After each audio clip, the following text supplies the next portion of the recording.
spring of 1959, a fourth grader known as Candy suddenly went missing after leaving her home to sell boxes of CampFire Mints. Her body was found 2 weeks later in the woods. She had been abused and strangled to death. It would take detectives more than 60 years to find her killer, and when they finally did, it was someone they had not expected. Candy Rogers, the 62-year-old cold case finally solved. Candy Elaine Rogers, a 9-year-old CampFire girl. She was described as small for her fourth grade class, standing about 4 feet, 4 inches tall. Date of the crime, March 6, 1959. Location, Spokane, Washington. Circumstances of the disappearance, Candy went door-to-door in her West Central Spokane neighborhood selling CampFire Girls mints around 4 p.m. and never returned home. The search, a massive search effort, the likes of which Spokane had never seen, was launched. 1,200 people came to the command post on the final weekend to help with the search. A helicopter from Fairchild Air Force Base crashed during the search, killing 3 of the 5 men on board. Discovery of the body, after 16 days, on March 21, 1959, 2 hunters found Candy's shoes in an area 7 miles from her home. Her body was then found hidden behind pine needles and brush near a rock quarry, about 5 miles from where she went missing.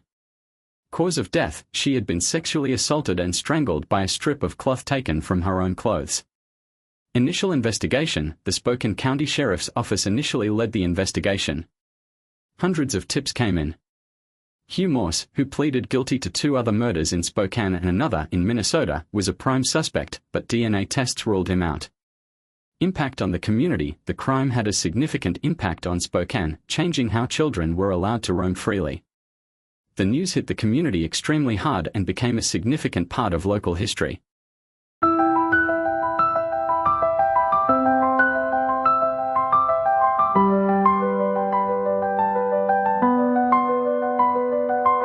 DNA breakthrough. More than 40 years after the crime, investigators isolated a DNA sample from body fluids found on Rogers's clothing. The DNA was uploaded into CODIS, but no hits were found in 2020. Another lab declared the DNA too degraded to work with. Detective Zach Stormont finally found a forensics lab that would try to test the DNA from Candy's underwear. The test landed police 3 suspects, who were brothers from Spokane too. One of those brothers was John Ray Horff. Identification of the killer.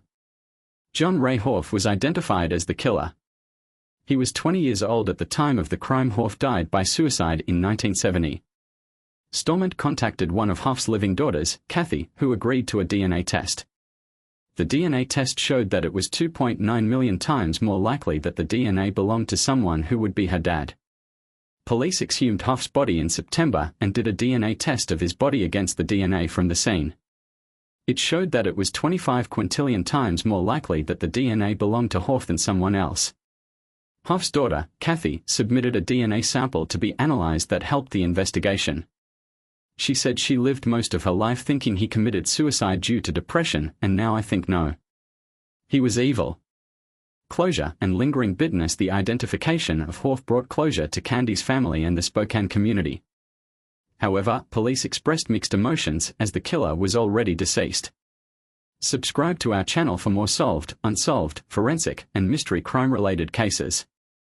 Our YouTuber posts is a goldmine of accurate crime content, focusing on historical cases, solved and unsolved crime, mysteries, spooky content, including unsolved mysteries, creepy encounters, and more.